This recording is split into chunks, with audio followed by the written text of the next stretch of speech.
Alhamdulillah Rabbil Alamin. Wassalatu wassalamu ala ashrafil anbiya'i wal mursalin wa ala alihi wa sahbihi ajma'in. Rabbi shrah li sadri wa yassir li amri wahlul 'uqdatam min lisani yafqahu qawli. Subhanaka la ilma lana illa ma 'allamtana innaka antal 'alimul hakim. Allahumma ij'alna minat tawwabin waj'alna minal mutatahhirin waj'alna min ibadika shalihin. Allahumma faqihna fid din wa'allimna at-ta'wil ya arhamar rahimin ya mujibas sa'ilin.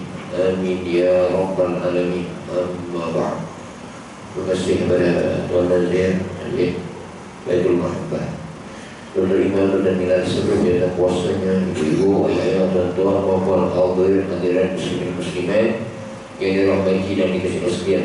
Alhamdulillah, bersyukur kita kepada Allah Subhanahu wa taala dengan limpah kurnia taufik dan hidayahnya maka dapat kita melaksanakan kewajiban pada subuh berjamaah. Antara sebesar-besar kewajiban yang disyariatkan kepada umat Nabi Muhammad sallallahu alaihi wasallam dan pahala yang besar solat subuh inilah. Dan yang paling susah dilaksanakan solat subuh inilah. Jadi kelebihannya sama besar. Jadi barang siapa yang dapat istiqamah di atasnya, maka sesungguhnya dia mendapat kelebihan yang besar hinggalah hari akhirat nanti. Dan saya pada pagi ini berkongsi dengan kita Syama'il Muhammadiyah yang kita telah habiskan hingga ke bab yang ke-45. Bab yang ke-45 ini tangisan Rasulullah SAW, dan saya telah berkongsikan pada bulan yang lalu berkaitan dengan bagaimana Nabi SAW itu menangis ketika mana disebutkan dalam solatnya adalah urusan kematian dan seumpamanya, yang mana Nabi SAW melarang untuk meratapi jenazah pada yang akhirnya, tapi tidak menghalang untuk menangis. Jadi meratap itu yang terlarang. Itu berkait dengan tangisan Rasulullah SAW. Jadi untuk hari ini kita berpindah kepada bab yang ke-46 berkaitan dengan alas tidur. Ataupun tidak alas tidur Rasulullah SAW. Macam mana Nabi tidur, tempat tidurnya disebut oleh para Nabi Muhammad SAW tidak mempunyai tempat tidur seperti perabot di rumah kita.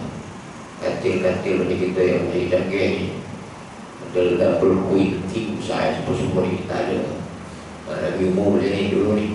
Bagi dia mempunyai tempat tidur yang betul-betul padan dengan badannya, ngam-ngam saja, ngam-ngam dengan tubuhnya. Kerana Rasulullah SAW hanya tidur untuk merehatkan badannya sekejap. Dia kata Rasulullah tidur tapi hatinya tak tidur. Mata nampak macam tidur. Rasulullah SAW hanya tidur untuk merehatkan badan sekejap saja. Bagi dia tidak gemar tidur kerana kehidupan dan berjaganya Nabi SAW sangat diperlukan. Bagi dia adalah utusan Allah SWT dan ikon rohani yang menjadi ikutan manusia. Jadi begitulah perbezaan antara hidup yang kita ini dan zaman-zaman yang seterusnya dengan perbandingannya dengan kehidupan Nabi SAW. Jadi tak ada mana kita ngam-ngam dia. Dapur luas tu, itulah tempat tidur Nabi SAW. Disebut dalam hadis yang ke-328 rangkaian sanad Imam Tirmizi daripada Ali bin Hajar, daripada Ali bin Musa, daripada Aisyah bin Urwah, daripada ayahnya, daripada Aisyah radhiyallahu anha.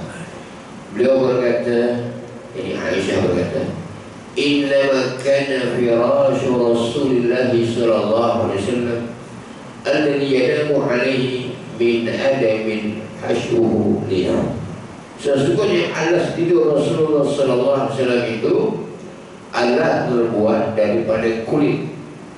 Dulu kulit ni dia serbaguna. Buat cawan pun kulit, buat beg kulit, buat kesut pun kulit, semuanya kulit lah. Kulit itu antara yang paling awal ia dijadikan serba sapi di dalam kehidupan orang Arab pada ketika itu. Antaranya ialah jadi tempat tidur, alas tidur daripada kulit yang isi di dalamnya rumput kering. Min adamin hashum lil. Itulah tilamnya Nabi sallallahu alaihi wasallam. Jadi ini ada di luar ketika aja. Itulah programnya. Kita mau tadi berkata di kuat yang canggih sikit tidak tengok tebal bagaimana, ada yang tebal lagi tebal. Dia akan katilnya dan sebagainya lah. Itu berdasarkan kepada teknologi kemanusiaan. Karena Nabi sendiri mengiktiraf tentang kemuliaan manusia di dalam menjadi berinovasi. Ketika mana sahabat mencantumkan di antara benih ataupun benih kormo tadi kan, cantuman bunga segala istilahnya. Maka Nabi mengiktiraf perbuatan tersebut dan Nabi mengatakan antum ada bi umuri dunia kamu lebih mengetahui kan urusan dunia kamu. Jadi dalam hal dunia itu tidak jadi terlarang selagi mana kita nak berinovasi macam mana pun tak ada masalah. Dan Nabi memberi ikrar, maknanya menyetujui. Tetapi yang kurangnya kita ni di dalam mencapai ta'abudiyah pada kita beribadah ni, adakah semakin hampir dengan Allah SWT ataupun semakin menjauh. Itu perbezaan dia.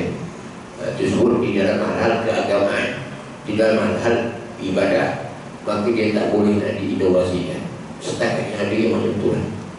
Dia berbeza dengan hal-hal dunia. Itu hadis yang pertama. Kata dia, oh patutlah Nabi begitu hidupnya terlalu simple, terlalu low profile. Jadi sebab itu ibadahnya itu sampai kepada peringkat yang tertinggi. Begitu dengan mereka yang mengerti cara Nabi SAW pun mencapai nikmat ibadahnya yang tertinggi. Jadi kita ni, sebab kita dah sekali dunia itu kita lebih. Jadi berkaitan dengan akhirat itu kita dapat juga lah, tapi tidaklah menyamai peringkat yang tinggi sebagaimana mereka. Hadis yang berikutnya daripada riwayat Abu Khattab Zaid Al-Basri kepada Abdullah bin Mahdi daripada Ja'far bin Muhammad daripada ayahnya.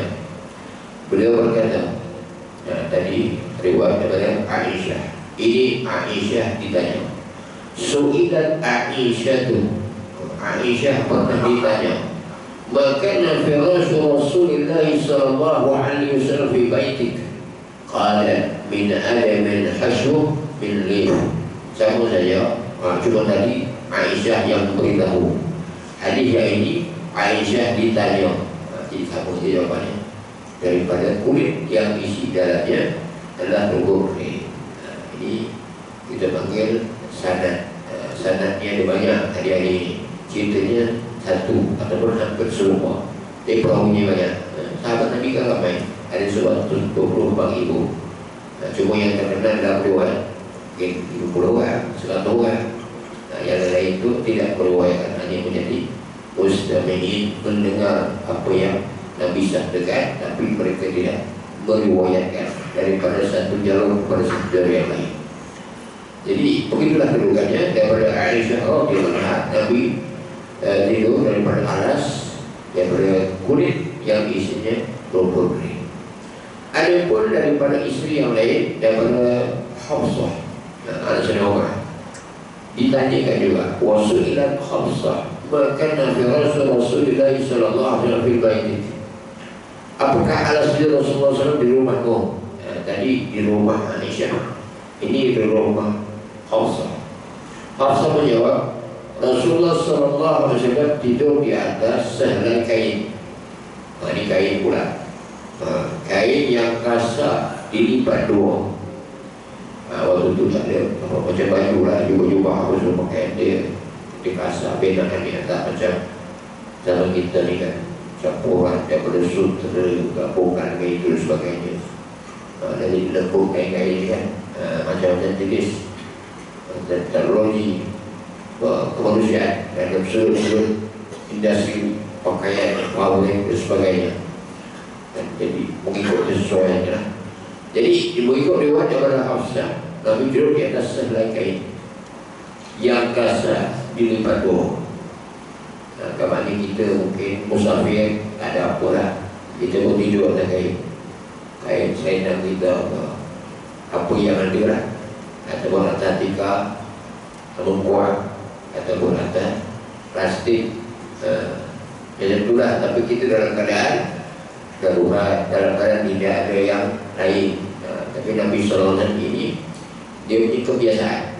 Kebiasaan Nabi SAW tidur di atas kulit yang isinya di dalamnya ada rumput kering. Ada dari beberapa Aisyah mengatakan kain yang dilipat dua.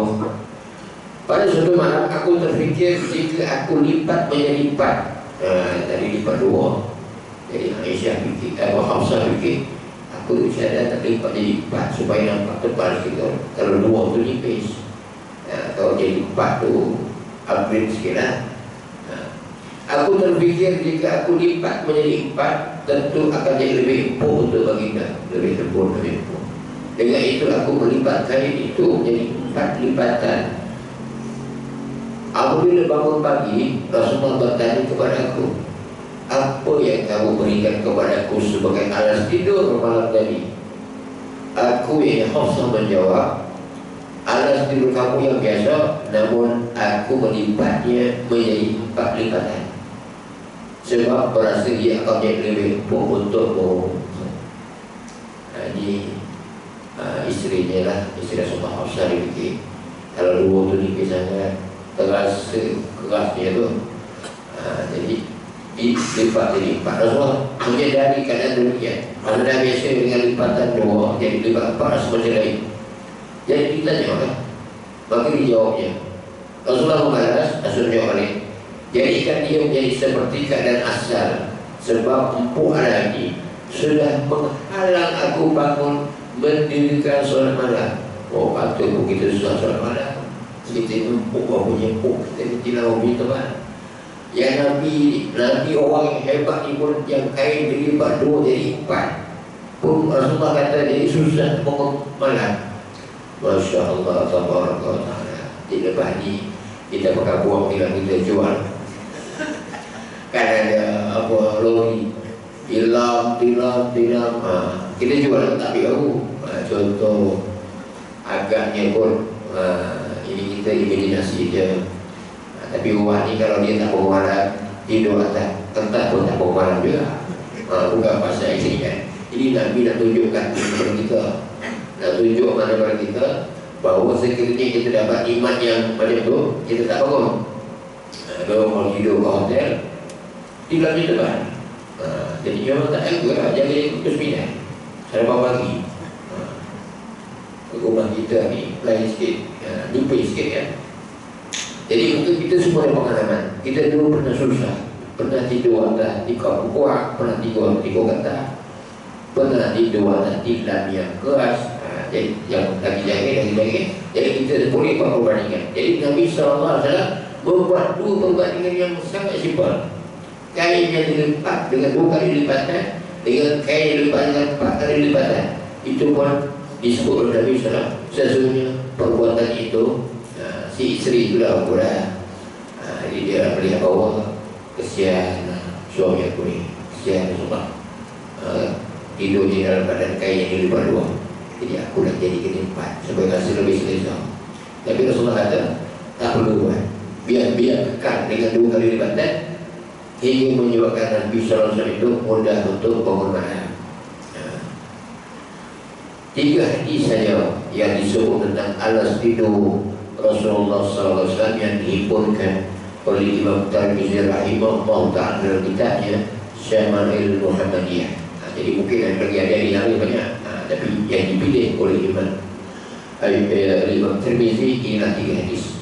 Walaupun nampak ringkas pendek macam itu, tapi kalau kita ambil iktibar daripadanya, kalau kita nak jadi orang yang bangun malam, mana kita boleh contohlah ambil yang benar-benar. Tapi sanggup kita kalau nanti dalam depan nak duduk jadi apa-apa tidur atau tidur perempuan, mungkin tak biasa. Tapi ada orang dia jadi begitu. Contoh, dulu ada satu anak raja namanya Ibrahim Al-Haq. Anak raja, 2 kali istana, mewah. Kemudian dia mengubah hidupnya. Dia keluar di sana. Dan akhirnya dipilihkan kita, dia menjadi ahli ibadah yang hebat sehingga sampai kepada martabat wali awliya, bawah sikit daripada Nabi. Asalnya orang yang bermewah-mewah dekat istana. Jadi kalau Allah nak pilih mana-mana orang yang dah mewah dengan dunia ni, lama-lama dia pun dah bedah dah. Dia rasa tak apa lah, nak cari benda yang lagi hebat. Dia keluar daripada istana dia, jadi macam biasa, pakai baju pun dah tak cantik-cantik macam dulu. Tidurnya pun macam ni lah, dia berubah. Jadi ada manusia berubah daripada keadaan A jadi I, ada manusia berubah daripada B jadi I. Itulah mana pilihannya, mana takdirnya, mana ketentuan Allah SWT. Adakah dia daripada manusia yang lupa Allah SWT sehingga diangkat derajatnya menjadi wali-walinya, ataupun orang yang sebaliknya, mula-mulanya elok saja, ahli majlis, ahli puasa, ahli zikir, ahli baca Quran, kemudian duri datang kepada dia, mula-mula tinggal slow, lalu dia hilang. Dia berlaku lah. Bukan berlaku di zaman kita ni yang sebanyak-banyaknya. Pada zaman Nabi SAW, pada zaman Nabi sebelumnya pun memang keadaannya begitu. Jadi manusia ini bila dibentangkan dengan dunia, ramai yang tewas kerana yang nak mempertahankan ialah imannya. Jadi bila iman semakin lemah, maka dia akan semakin gagal untuk membawa dirinya berada dalam keadaan yang lebih baik, yang bertambah keimanan ketakwaannya di sisi Allah SWT. Kita berpindah pada bab berikutnya, ini bagaimana dengan tawadhu Rasulullah SAW. Tawadhu ni apa makna dia? Apa huraiannya? Bagaimana isyarat Nabi bertawadhu? Tawadhu saya bahasanya maksud merendahkan diri, merendahkan hati, baik di hadapan Allah Subhanahu Wa Taala maupun sesama manusia. Jadi dengan Allah nampak pada tawadhu, tapi dengan manusia membesar diri ada juga. Ada pun dengan manusia macam semua nampak tawadhunya, tapi sisi Allah Masya Allah melawan saja, tak melaksanakan apa yang Rasulullah membesar diri lah. Itu mudahnya. Jadi itu makna tawadhu yang dikehendaki, jadi merendahkan diri dan hati kita baik di hadapan Allah Subhanahu Wa Taala maupun sesama manusia. Harta yang banyak, sekarang semua harta nampak banyak tapi sikit. Dulu harta sikit tapi nampak banyak. Datuk nenek moyang kita nampak banyak tak ada apa-apa, tapi banyak benda dia ada. Kita zaman moden ni nampak banyak-banyak tak ada. Itu persoalan. Itulah dunia ini ya. Pangkat yang tinggi, rupa parah yang jatuh, hanyalah diberikan Allah sebagai ujian kepada manusia. Ada manusia diuji dengan harta, ada manusia dengan pangkat, ada manusia dengan rupa parah, semuanya ujian. Ada manusia juga kekayaan, ada manusia dengan kebesaran pangkat, ada manusia juga. Jadi tak ada manusia yang tidak diuji. Mengikut apa yang Allah beri, itulah ujiannya. Semua kenikmatan ini tidak akan dapat menjadi bekal untuk membeli syurga. Jadi syurga yang kita minta agama itu, Allahumma inna nas'aluka ridhaka wal jannah wa na'udzubika min sakhatika wan nar. Tiap-tiap hari kita minta, tiap-tiap hari kita aminkan. Jadi maknanya kita disebut dalam ayat itu kita membeli syurga. Yashtaruna jannah, membeli syurga. Allah menjual. Ini macam orang tukang ni kan, berjuang, dia membeli syurga dengan jiwa dia, dengan tenaga dia. Jahidu bi amwalikum wa anfusikum. Ini Palestin kan contohnya, bumi Palestin, bumi yang disebut bumi Anbiya. Nabi mana yang tak ada kat situ? Semuanya kat situ kan. Yang disebut bahawa Nabi SAW peristiwa Mi'raj, Isra daripada Masjidil Haram ke dalam Mi'raj Jabal Al-Aqsa ke Sidratul Muntaha, yang juga Nabi menjadi imam kepada para anbiya semua kat situ kan, Masjidil Aqsa kan. Di tempat tu memang tempat yang hebat. Jadi bumi itu boleh menjadi bumi para syuhada, dan barangkali juga boleh menjadi bumi yang disebut sebagai kubur besar bagi orang-orang yang menentang Allah dan Rasulnya. Istilah Gaza ini dahsyat juga ini, disebut sebagai penjara yang paling besar di dunia. Banyak penjara. Gaza ini paling besar.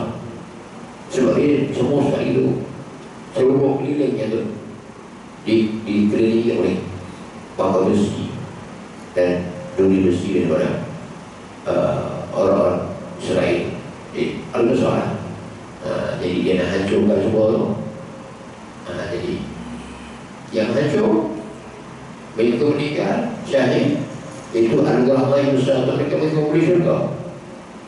Jadi kalau benar, maka menjadi kubur besar kepada orang yang menentang Allah dan Rasulnya. Jadi disitulah kita boleh ambil pengiktibaran. Jadi maknanya di sini syurga tidaklah murah dan dia sangat mahal. Jadi disebut di sini semua kenikmatan ini tidak dapat menjadi bekal untuk memenuhi syurga, melainkan sekiranya ia digunakan dengan bentuk landasan yang betul, berlandasan pertimbangan agama. Orang yang beriman akan menyadari bahawa harta yang ada padanya adalah jauh lebih sedikit berbanding dengan harta yang dimiliki oleh Allah SWT yang menguasai alam semesta ini. Walaupun 7 tahun bilion dan sebagainya, sikit sangatlah banding dengan apa yang Allah beri. Jadi apalah dia nak meninggi diri, ini disebut firman Allah yang bermaksud, dan janganlah engkau berjalan di bumi dengan berlagak sombong, kerana sesungguhnya engkau tidak akan dapat menembusi bumi dan engkau tidak akan dapat menyamai sendiri golongan. Ini Allah berfirman, kamu hebat macam mana pun, gunung Ganang itu lagi hebat daripada kamu. Macam itulah Allah sebut. Walaupun kita ni khalifah, Allah pilih sebagai khalifah. Dan bukan mana kita lagi bergulung, bukan mana kita lagi bermateri, bukan kerana timur tohma kita habis semua. Jadi itu Allah menjelaskan bahawa pentingnya kita menjadi insan-insan yang merendah diri kepadanya dan juga sesama manusia. Ada pun hadis yang berkaitan dengannya, hadis 320 riwayat dari Imam At-Tirmizi daripada Ahmad bin Mani' Sa'id bin Abdurrahman Al-Makhzumi, mereka berkata Sufyan bin Uyainah dalam bercerita kepada kami daripada Az-Zuhri, daripada Ubaidillah, daripada Ibnu Abbas, Abdullah bin Abbas, daripada Umar Al-Khattab radhiyallahu anhu, dia berkata, qala Rasulullah sallallahu alaihi wasallam, la tudruni kama atratin Nasara ibn Maryam, innama ana abdun faqulu abdullahi wa rasul. Rasulullah SAW berpesan, janganlah kamu semua melampaui batas semasa memujiku. Jangan kita berlebih dalam memuji Nabi SAW. Nabi itu dalam memuji. Kerana apa? Kerana telah berlaku pada sebelumnya, sebagaimana orang Nasrani yang melampaui batas memuji Isa ibnu Maryam. Apa yang dipujinya?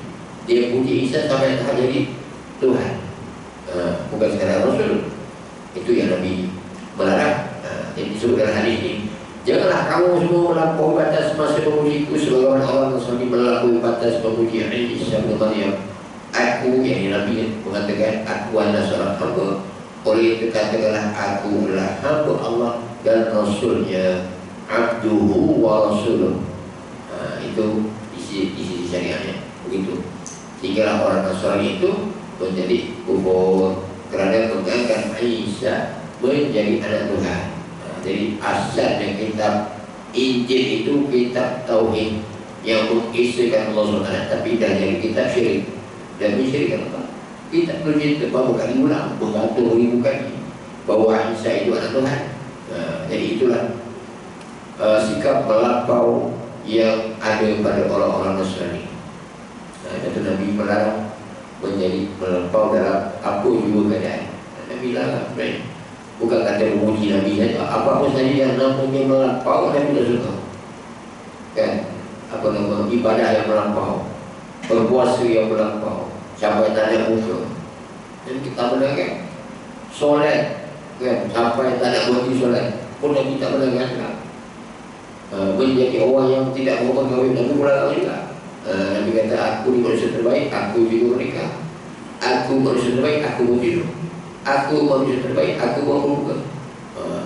Jadi ada sahabat-sahabat yang berlaku-lakuan ibaratnya Nabi berlaku. Kemudian juga hadirin sunnah ahli yang lain, bukan daripada sahabat Anas bin Malik radhiyallahu anhu, anna imra'atan ja'at ila Nabi sallallahu alaihi wasallam faqalat lahu innani ilaika hajatan wa qala ijlisi fi ayyi tariqin Madinah syi'ti ajlis ilaik. Seorang wanita bertemu dengan Nabi sallallahu alaihi wasallam dan berkata, sebenarnya aku memiliki hajat kepadamu. Rasulullah sallallahu alaihi wasallam membalas, duduklah di mana saja yang kau mahu di Madinah ini, aku pasti datang untuk mendengar hajatmu. Masya Allah, tabaraka wa ta'ala. Orang biasa-biasa, tak ada nama, tak dikenali, dia ada hajat dengan Nabi sallallahu alaihi wasallam, apa? Dan dia pergi kat mana kau punya tempat? Nak beritahu. Bukan orang tu pergi jumpa Nabi, Nabi pergi jumpa. Tak mengendahkan diri tu. Itu cara Nabi, Masya Allah, kepada sikap tawaduk yang tidak ada seluruh bandingnya. Saya wanita ni mungkin ada wanita tua dan sebagainya kan, ada hajat dan sebagainya. Jadi Rasulullah beri kat mana kau duduk? Pasti yang berkantang dengan apa hajatnya. Itu yang diamalkan oleh sahabat-sahabat Nabi sallallahu alaihi wasallam. Sudah Umar dan ramai lagi, dan termasuklah orang-orang yang mengikut jejak Nabi sampai ke hari ini. Mereka-mereka yang tidak dikenali, insan-insan yang tidak mahu dikenali, yang ini berdoa contohnya kan. Kerana apa? Kerana Allah ni. Itulah sifat yang mulia yang mana siapa yang tahu Allah, Allah akan angkat derajatnya. Bertawadhu'an rafa'ahullah. Barang siapa yang merendah diri, Allah akan angkat derajatnya. Tengok tahap kita macam tahap. Kalau lagi tinggi sampai pada yang tinggi, martabat as-siddiqi, bawah yang Nabi lah. Tak boleh nak angkat lah. Kerana setakat itu saja. Itu kebarangkalian Allah akan angkat bagi mereka yang merendah dirinya. Kemudian dalam hadirin hadis berikutnya riwayat daripada Muslim Al-Awwam daripada Anas bin Malik radhiyallahu anhu. Tadi pun Anas bin Malik juga, yang ini pun Anas bin Malik, tapi jalur yang berbeza, matan yang berbeza. Karena Rasulullah sallallahu alaihi wasallam ya'udul maridha wa yashhadul janaiza wa yarkabul himara wa yujibu da'watal 'abdi wa kana yawman Bani Quraidah ala himar mahdum bihabdin min lif wa alaihi ikafun min lif. Rasulullah SAW menziarahi orang sakit. Orang sakit Rasulullah tahu pergi ziarah. Nanti kita ada kawan-kawan kita sakit, orang kampung kita sakit, sahabat kita sakit, anak kita sakit, kaum kita sakit, kan kita ada kelapangan kita ziarah. Itu mengamalkan hari Nabi dan mengamalkan sunnah Nabi. Cuma ada berberi yang tak boleh nak melawan. Tengok aja penyakit-penyakit yang kritikal tidak dibenarkan melawan kecuali keluarga terdekat. Itu lain lah. Kita dah mana tak boleh. Menyaksikan pengurusan jenazah. Mengurusan jenazah ni, kita ni mungkin tak banyak jenazah. Ni orang Palestin, jenazah sampai beribu-ibu di dalam sukit mata macam tak urus ni. Itu kan orang-orang syahid banyak masuk dalam plastik, masuk disebut nak dikawinkan. Apa yang ada lah. Nak uruskan jenazah yang banyak dalam satu masa, tak cukup tempat, tak cukup tenaga. Tapi kita ni tak adalah sampai dekat macam tu. Dan inilah termasuk yang disebutkan amat cara Nabi SAW melakukannya dalam kehidupannya, melambangkan tawadhu'nya, menyaksikan pengurusan jenazah, menunggang keldai. Ketika keldai ni, kalau dulu juga menunggang keldai itu kayak orang tak ada kelasnya, kenderaan yang paling rendah sekali. Nak lihat unta yang hebat tu, unta yang merah, tak nak unta mahal. Tapi itu juta aku lagi. Itu berumpamaan. Jadi kenderaan haiwan dulu tu diumpamakan sebagai kenderaan Jadi semewah mana haiwan itu itulah kendak mewahnya. Jadi kulit kendak itu biasa-biasa tak naik. Tapi Nabi naik kendak. Menunjukkan tawaduknya itu. Macam ini lah. Orang yang biasa naik itu apa? Macam dia tu, dia nak naik apa itu habis suci tu. Tak semua lah. Mau naik. Jadi kita ni sebab kita harus selalu naik. Jadi naik yang Nabi lah. Itu perkara kita tu kosak. Tak pasal boleh kaya. Kita masih jalan kaki. Semua tu saya pernah. Jalan kaki pun pernah. Naik kereta pun pernah. Naik kereta bawa kerja kosak pun pernah. Naik kereta bawa beli pun ada. Naik kereta tumpang, kereta bawa kereta menjawab punya pun ada. Nampak naik juga lah. Punya. Tapi nak cerita maknanya Nabi SAW macam mana? Tawaduknya. Jadi Nabi berpegang kedai. Menghadiri jemputan seorang berbakat hamba. Hamba jemput datang majlis, datang Nabi SAW. Kita kalau waktu dulu tak boleh datang. Contoh, ini Nabi merhatikan semua.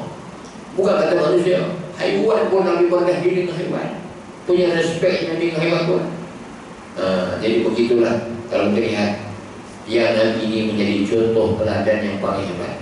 Laqad kana lakum fi Rasulillahi uswatun hasanah. Mana sesungguhnya pada Nabi SAW itu contoh teladan yang terbaik. Kemudian lagi semasa berperang dengan Bani Quraisyah, bagi dia berjuang keldai dan perang berperang dengan Bani Quraisyah ni orang Arab. Waktu itu cerita perang dia Nabi SAW minta dia. Nabi SAW dalam 9 tahun 9 tahun, bukan 10 tahun, 9 tahun. Umur Nabi berapa kan? Dekat Madinah 40, 43, 43, 54. Umur 54 start perang. Bukan muda tu lah, penghujung usia tu. Bukan sikit-sikit perang. 28 kali perang. Maknanya 1 tahun menjadi 3 kali. Purata 3 kali perang. Kita nak buat perkara dengan selimut pun tak pernah menang. Dengan selimut pun tak pernah. Macam mana dia nak berang dengan musuh yang jauh lebih hebat. Itu ada dalam WhatsApp. Ini isu Palestin lah. Imam buat pengumuman ni. Ni kita buat solat je ni untuk Palestin. Lepas solat di mana? Ya, solat di mana? Tunggu tuan-tuan, kita bangga, kita doa untuk Palestin. Orang semua pakai keluar. Di mana tu? Apalah kita tuan-tuan. Kita nak berpegang pun tak boleh. Nak solat 2 rakaat atau 2 rakaat solat kita di Palestin pun kita tak boleh. Jadi orang tu ada iman tu, terasa dia. Semua pakai masuk balik dalam ni. Dah tunjukkan dalam rumah dia. Nak solat 2 rakaat pun tak boleh macam rupi jihad punya banyak. Dengan makan tak boleh, minum tak boleh, dengan buku. Tak tahu lah dia kata Israel pernah tembak 70 jam tak berhenti. Kita dah tengok orang bercut, lama yang 1 jam 70 jam tak berhenti tengok. Tu dia kata 1/2 daripada nuklear telah diledakkan di Gaza. Tapi nampak besok banyak besok biasa macam perintahnya. Dia masih lagi tak ada apa-apa, masih kuat lagi. Mana di situlah kekuatan solat hajat mereka, baca Al-Quran mereka, keyakinan mereka. Jadi kita ni yang berjauh, kita doa lah. Itulah yang paling kita mampu. Dan itu paling hebat sebenarnya. Betul ulama menyebut, sebagai ulama mengatakan, ketahuilah tuan-tuan bahawa doa tuan-tuan kepada kaum muslimin yang berperang itu sama seperti mana tuan-tuan menyertai berperang bersama mereka. Sebenarnya macam itu yang kita nak buat. Tapi itulah bagian dari kaum muslimin ini lemah imannya yang ditimbul tak ada yang begitu. Jadi kena ada orang buat tegur. Ada teguran yang terasa, ada yang tak terasa, buat tak tahu saja. Tapi dalam puasa tu disebut semua pakat balik, semua pakat masuk balik solat. Tapi fikir betul juga. Kita duduk makan sedap, makan semua orang ada.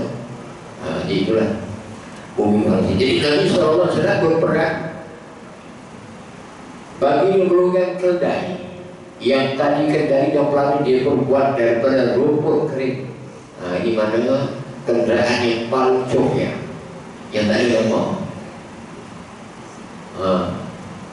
Itu kalau dalam peperangan, dalam ilmu peperangan, orang yang naik unta, naik kuda yang hebat, itu paling hebat dari segi musuh melihat. Tapi kalau naik kedai tak ada apa, itu paling bawah sikit. Tapi Nabi SAW ini nak melambangkan tawaduk dia. Dan Nabi hakikatnya hebat. Mungkin orang tak nampak bukan kedai, nampak lain. Mungkin orang juga jauhnya. Sebab Nabi dibayar oleh malaikat. Itu kalau kita baca, sebelum Nabi SAW diangkat jadi Rasul, ada kecil ketika pergi musafir berniaga di Syam, di Yaman, awal kan memayungi Nabi SAW. Itu disebut sebagai irhas, tanda-tanda sebelum menjadi Nabi. Jadi Nabi dipayungi oleh malaikat. Banyak. Jadi itu kalau kita lihat dalam peperangan Badar, perang Badar yang banyak disebut, dan di peperangan yang pertama berlaku dalam sejarah Islam. Peperangan Badar itu ramai yang cenderung malaikat daripada langit. Dalam Quran disebut minal malaikati munzali, minal malaikati musawwini.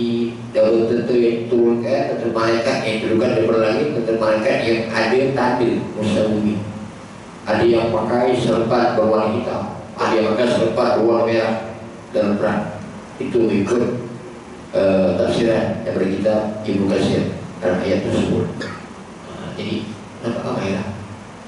Dengan sebab itulah Islam tersebar ke seluruh dunia. Kalau tidak ada orang-orang yang berjihad yang menyampaikan Islam ini, barangkali kita hari ini belum sampai dapat hidayah.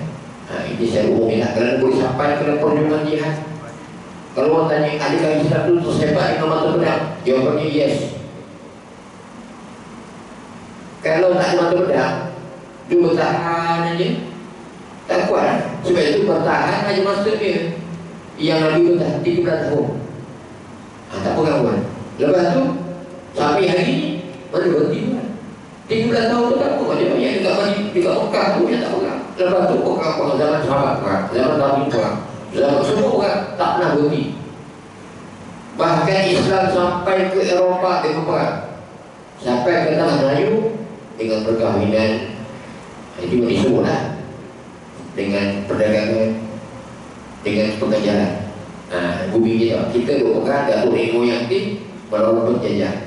Bukan Islam sampai berpegang. Tapi kalau di Eropah, di Spanyol, macam mana Islam sampai pegang. Bukan biasa-biasa pegang. Bukan pegang naik kedai tak. Naik kapal laut tu sama kapal laut. Kemudian kapal tu dibakar. Kapal dibakar, panglima dia Tariq Ibn Ziyad. Wahai saudara-saudara sekalian, ketahuilah kita nak menyebarkan, meninggikan kalimah Allah. Kita berjuang. Di depan kamu musuh, di belakang kamu lautan. Lawannya ada dua saja, imma nasru wa imma syahadah. Sama ada kita menang atau mungkin gugur syahid. Wah, kalau mati syahid, kalau menang, menang. Akhirnya menang.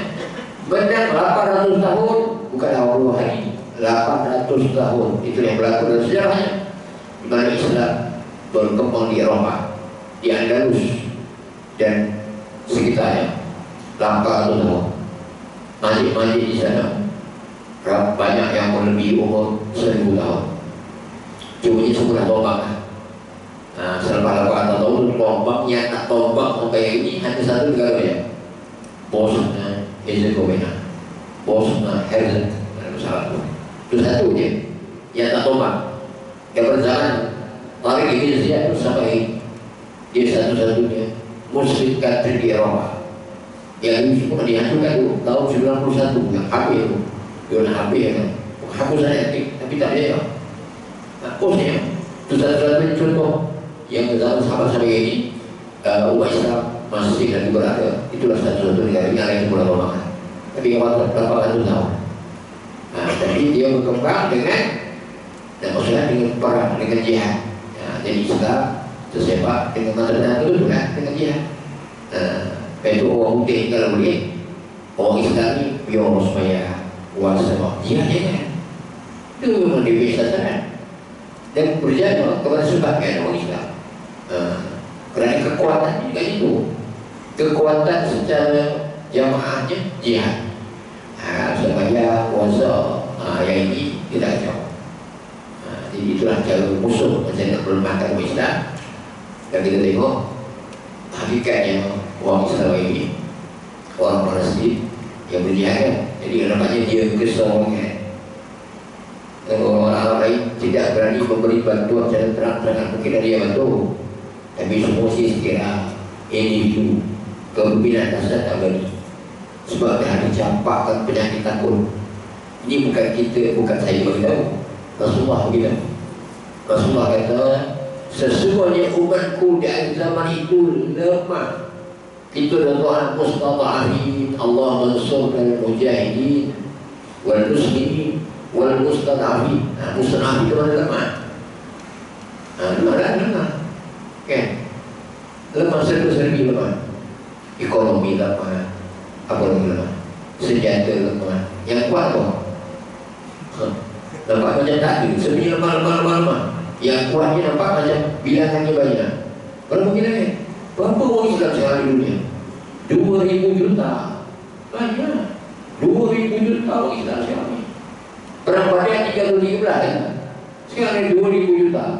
Yahudi 20 hingga 40 juta. Banyak juga.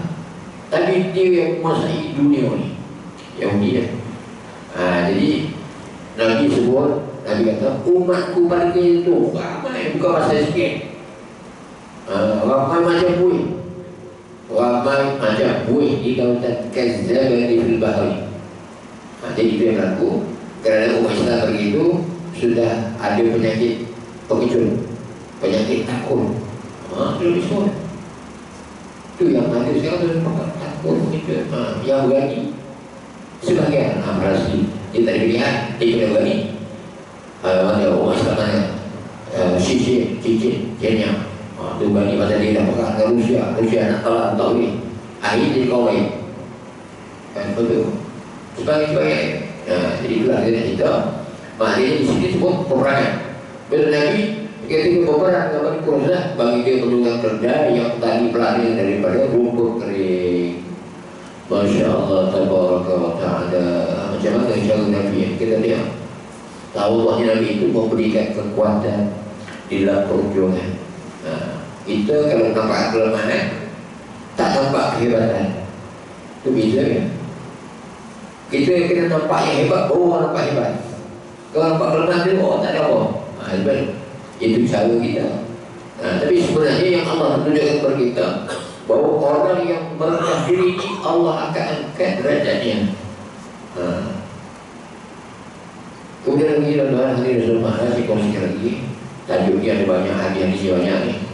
Kalau tadi itu 3 hadis aja, ini hadisnya agaknya sampai 40 hadis juga tajuk ni, luas. Tak cukup nak sembang bagi sebab ada lagi 10 muka surat. Nanti kita sambung lagi lah untuk yang tarikh berikutnya. Cuma saya ambilkan hadis satu yang terakhir ni sebelum kita tutup insyaAllah. Hadis daripada Imam Tirmizi daripada sahabat Anas bin Malik radhiyallahu anhu. Dia berkata, "Kana Nabi sallallahu alaihi wasallam yud'a ila al-khubz asy-sya'iri wa li'alati syarikhati fayujibu wa laqad kana lahu dir'un 'inda yahudi fama wajada ma yahuquha hatta mat." Rasulullah SAW pernah diundang makan roti gandum dengan makanan yang sudah berubah sifatnya. Berubah sifatnya boleh disebut seperti yogurt. Ini istilah kita terjemahkan terjemahannya ini seperti yogurt lah, maknanya susu masak. Beliau memenuhi undangan itu. Beliau juga memiliki sepasang baju perang yang digadaikan kepada seorang Yahudi sehingga wafat. Rasulullah SAW tidak mampu menembus semula baju perang itu. Nah, jadi baju perang Nabi digadaikan kepada orang Yahudi sampai tak habis lagi, sampai meninggal. Hatta mat. Nah, jadi maknanya walaupun Nabi itu pun paling hebat, tapi tak nampak kayanya. Tak nampak kekayaannya. Tak ada yang dikumpulkan. Kan jauh bisa. Kalau pemimpin hari ini lagi lama dia mimpin, lagi banyak hartanya. Bila dia mati, orang tahu dia ada 2 bilion, dia ada 5 bilion, dia ada 10 bilion. Tak penting kita jual. Jadi ini perbezaan. Ini yang disebutkan Nabi SAW tak ada apa. Memang Nabi tak ada apa. Nabi tak ada itu semua. Sebab bukan kata duit yang banyak, harta yang banyak. Kan tadi kita dah baca kain yang dilipat 2 jadikan 4 pun Nabi tak ada. Tambahkan lagi yang kain yang hebat ni, memang tak ada lagi. Itu yang bila kita baca sirah Rasulullah SAW, kesemuanya, pakaiannya, cara berpakaiannya, makan minumnya, yang paling ringkas. Maknanya kalau kita nak beritahu lah cara hidup kita ni, cara makan Nabi ni makan orang-orang biasa-biasanya, tak ada VIP punya cara makan. Cara berpakaian Nabi pun macam orang biasa, bukan VIP. Jadi semua yang Nabi punya kehidupan, daripada tidur, bangun tidur, daripada rumah, keluar rumah, pergi pasar, pergi mana itu, sama, semuanya yang rumah. Tak ada yang VIP-nya. Itu cara Nabi SAW nak membuktikan bagaimana baginda disebut oleh Allah SWT sebagai contoh yang terbaik di atas muka bumi. Semua orang boleh contohnya. Orang biasa, hamba, orang berpakat, orang tak ada pakat, orang berjawatan, orang berjaya, semua dapat menjadikan Nabi SAW sebagai contoh teladan yang terbaik. Jadi tuan itu saja untuk bagi ini, insyaAllah. Mudah-mudahan apa yang dikongsikan dapat menjentik hati-hati kita untuk menjadi hamba-hamba yang lebih bertakwa, yang lebih tahu Allah di Allah SWT, dan Allah melimpahkan rahmatnya seluas-luasnya kepada kita, insyaAllah. Wallahu ta'ala alam. Wa billahi taufiq wal hidayah. Wassalamualaikum warahmatullahi wabarakatuh.